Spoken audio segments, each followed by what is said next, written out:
سامعین ری کرام، جس طرح کہ اس سے پہلے ہماری ایک نشست میں بات ہو چکی تھی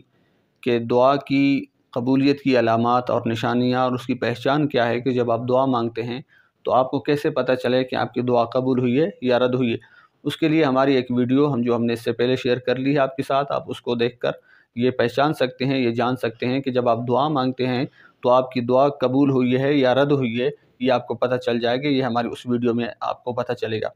اچھا، آج ہم بات کر رہے ہیں کہ دعا ہمیشہ آپ کے دامنگیر رہنی چاہیے اور دعا کو کبھی نہ چھوڑیں، دعا کو کبھی ترک نہ کریں، کیونکہ دعا ہی وہ عبادت ہے جسے تمام عبادات کا مغز کہا گیا۔ دعا ہی وہ عبادت ہے جسے تمام عبادتوں کا خلاصہ کہا گیا،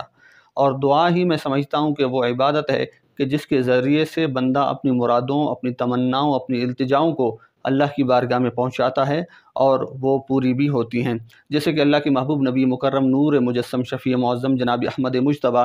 حضرت محمد مصطفیٰ صلی اللہ تعالیٰ علیہ وآلہ وسلم کا فرمان ذی وقار ہے۔ آپ علیہ السلام نے فرمایا کہ الدعاء مخ العبادہ، یعنی کہ دعا تمام عبادات کا مغز ہے۔ ظاہری بات ہے، آپ چھلکے لے لیں، آپ ساری چیزیں لے لیں، لیکن اگر آپ مغز کو چھوڑ دیتے ہیں تو آپ سے بڑا نا سمجھ اور نا واقف کوئی بھی نہ ہوگا۔ تو نماز بھی پڑھیں، قرآن بھی پڑھیں، ذکر و اذکار بھی کریں، وظائف بھی پڑھیں، درود شریف بھی پڑھیں، لیکن کبھی بھی دعا کو نہ چھوڑیں۔ یعنی یہ تمام اعمال کرنے کے بعد ہمیشہ یاد رکھیں کہ دعا ضرور کیا کریں، اور پھر جو آپ کی نیک تمنا ہیں، مرادیں ہیں، وہ اللہ کی بارگاہ میں پہنچایا کریں۔ اور اس بندے سے بڑا نادان اور ناسمجھ کون ہوگا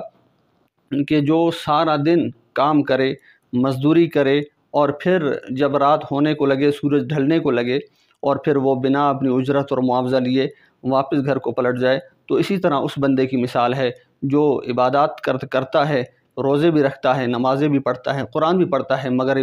دعا نہیں مانگتا۔ تو ضروری ہے کہ آپ تمام دوست دعا بھی مانگیں اور حضور علیہ الصلوۃ والسلام کی ساری امت کو اپنی دعاؤں میں یاد رکھیں۔